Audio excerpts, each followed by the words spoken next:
एक गांव में सावित्री देवी नाम की एक औरत रहती थी। उसके 2 लड़के थे। बड़े लड़के का नाम रवि और छोटे लड़के का नाम सूरज था। सावित्री देवी के पति मजदूरी का काम करते थे। एक दिन जब वह काम करके शाम को घर आ रहे थे तो एक गाड़ी वाला उसे टक्कर मारकर चला जाता है, जिससे उसकी मौके पर ही मौत हो जाती है। अब दोनों बच्चों के लालन पालन और पढ़ाई लिखाई की सारी जिम्मेदारी सावित्री देवी पर ही आन पड़ी थी। कुछ साल बीत जाते हैं। अब रवि और सूरज दोनों बड़े हो चुके थे। दोनों की पढ़ाई लिखाई की चिंता अब सावित्री देवी को सताने लगी थी। एक दिन सावित्री देवी का भाई उनके घर आया। सावित्री देवी ने अपनी चिंता का कारण अपने भाई को बताया। भाई, मैं अपने दोनों लड़कों को कॉलेज की पढ़ाई के लिए शहर भेजना चाहती हूँ, पर मेरे पास पैसे नहीं हैं। सावित्री देवी के भाई ने कहा, सावित्री बहन, मेरे पास भी पैसे नहीं हैं, लेकिन मैं तुम्हारे एक लड़के को पढ़ा सकता हूँ।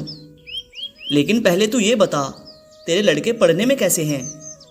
भाई, जो बड़ा लड़का है वो पढ़ने में उतना अच्छा नहीं है, लेकिन जो छोटा लड़का है सूरज, वो पढ़ने में बहुत अच्छा और होशियार है। तो बहन, दोनों को पढ़ाकर पैसे बर्बाद मत कर। छोटे को पढ़ने के लिए शहर भेज दे। उसकी पढ़ाई का खर्चा मैं देख लूँगा, क्योंकि वो पढ़ने में होशियार है, इसीलिए उसे ही आगे पढ़ाना चाहिए। और तुम्हारा बड़ा लड़का रवि, जो पढ़ने में उतना होशियार नहीं है, उसे यहीं गांव में कहीं काम पे लगा दे। यहाँ गांव में रह के कोई छोटी मोटी नौकरी करेगा तो उससे कुछ पैसे भी आएंगे, जिससे वो तुम्हारी सेवा भी कर पाएगा। सावित्री देवी को अपने भाई की यह सलाह बहुत पसंद आई। उसने भाई की मदद से अपने छोटे लड़के सूरज को पढ़ाई लिखाई के लिए शहर भेज दिया और गांव के सरपंच से बात करके रवि को गांव के ही एक छोटे से ढाबे में रखवा दिया। रवि थोड़े थोड़े पैसे कमाकर माँ के घर चलाने में मदद करने लगा। कुछ समय बीत जाने के बाद शहर में सूरज की पढ़ाई भी पूरी हो गई और वह शहर के बहुत बड़े होटल में मैनेजर की नौकरी लग गया। यह खुशखबरी सुनाने के लिए वह गांव आ गया और नौकरी लगने की बात अपनी माँ को बताई।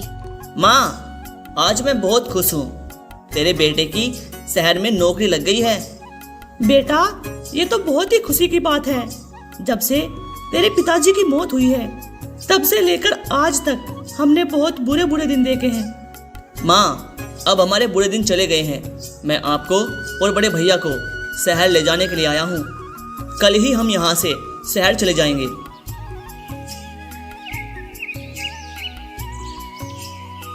अगले ही दिन सूरज अपने बड़े भाई और माँ को लेकर शहर आ गया और तीनों मिलकर शहर में रहने लगे। एक दिन शाम को सूरज काम खत्म करके घर आया तो उसने अपने बड़े भाई और माँ से कहा, माँ, आज हमारे होटल के बॉस हमारे यहाँ डिनर के लिए आ रहे हैं। ये तो बहुत अच्छी बात है। तू बाजार से सब्जी ले आ, मैं उनके लिए खाना बना देती हूँ। रवि ने माँ को मना कर दिया।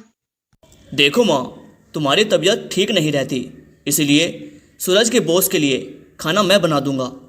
सूरज अच्छी सैलरी वाली नौकरी करता था, इसीलिए वह थोड़ा घमंड में रहता था। उसे लगता था कि उसके भाई को कुछ नहीं आता और वह हमेशा गरीब का गरीब ही रहेगा। सूरज ने अपने भाई से कहा, भैया, तुमने खाना बनाना कब सीख लिया? क्या तुम्हें खाना बनाना आता भी है? हाँ सूरज, मैं गांव में एक छोटे से ढाबे में काम करता था। तुम चिंता मत करो, तुम्हारा बॉस जब मेरे हाथ का बना खाना खाएगा तो उंगलियां चाटता रह जाएगा। तभी दरवाजे की डोरबेल बजी। रवि ने कहा, सूरज, लगता है तुम्हारे बॉस आ गए हैं। मैं जल्दी से दरवाज़ा खोलता हूँ। सूरज ने तुरंत रवि को रोका और कहा, रुको भैया, तुमने अच्छे तरीके से कपड़े भी नहीं पहने हैं, गरीब और अनपढ़ों की तरह कपड़े पहने हैं। तुम दरवाज़ा मत खोलना, नहीं तो बॉस को लगेगा कि हम कितने पिछड़े और गरीब लोग हैं। और जब तक बॉस रहेगा तुम बॉस के सामने मत आना, किचन में ही रहना। रवि को सूरज की बातें सुनकर थोड़ा बुरा लगा, लेकिन फिर उसने सोचा कि उसका भाई पढ़ा लिखा है तो सही ही बोल रहा होगा। सूरज बॉस को अंदर लेकर आया और अपनी माँ से परिचय करवाया। कुछ देर बातचीत होने के बाद बॉस को खाना परोसा गया। बॉस ने खाना खाया तो उसे खाना बहुत पसंद आया। अरे वाह भाई सूरज, ये खाना किसने बनाया भाई? ये खाना तो बहुत ही स्वादिष्ट है। सूरज कुछ बोल पाता उससे पहले ही सावित्री देवी ने कहा, यह खाना मेरे बड़े बेटे रवि ने बनाया है। वह खाना बहुत ही स्वादिष्ट बनाता है। बॉस ने सूरज की ओर देखा और बोला, सूरज, तुमने मुझे अपने भाई से तो मिलवाया ही नहीं, मैं उससे मिलना चाहता हूँ। इसके बाद सूरज ने भारी मन से अपने बड़े भाई रवि को बुलाया और सूरज के बॉस ने कहा, अरे वाह रवि, तुम खाना बहुत अच्छा बनाते हो। कल तुम्हें मेरे होटल आकर एक बहुत ही स्वादिष्ट खाना बनाना है। हम उसे टेस्ट करेंगे। अगर खाना वाकई टेस्टी हुआ तो तुम्हारी नौकरी पक्की। अगले दिन रवि होटल पहुंच गया और एक लाजवाब खाना बनाकर होटल की मैनेजमेंट टीम के सामने परोसा। होटल की मैनेजमेंट टीम ने जब उस खाने को खाया तो उन्हें वह खाना बहुत ही स्वादिष्ट लगा। तभी बॉस ने रवि से कहा, रवि, मुझे तुम्हारा बनाया हुआ भोजन बहुत ही टेस्टी लगा, लेकिन मुझे दुख है कि तुम्हारा भाई तुम्हें यहाँ नौकरी करता हुआ नहीं देखना चाहता। जब मैं आज घर से होटल आ रहा था तभी मैंने सूरज को एक चौराहे पर खड़े होकर एक कर्मचारी से बात करते हुए देखा। तो मैं वहाँ चुपचाप खड़ा हुआ इनकी बातें सुनने लगा। तो मैंने सुना कि सूरज मेरे उस कर्मचारी से कह रहा है, तुम्हारे भाई ने मेरे उस कर्मचारी से कहा कि जब तुम यहाँ खाना बनाओ तो तुम उस खाने में ज़्यादा नमक डाल देना, जिससे तुम्हारा बनाया हुआ खाना बेकार हो जाए और तुम्हें यहाँ नौकरी ना मिल पाए।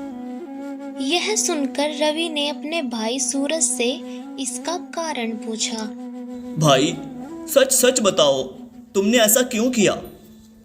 देखो भाई, मैं इतनी पढ़ाई लिखाई करके यहाँ तक पहुँचा था और तुम बिना पढ़े लिखे यहाँ नौकरी करने वाले थे और मेरे जितना वेतन पाने वाले थे।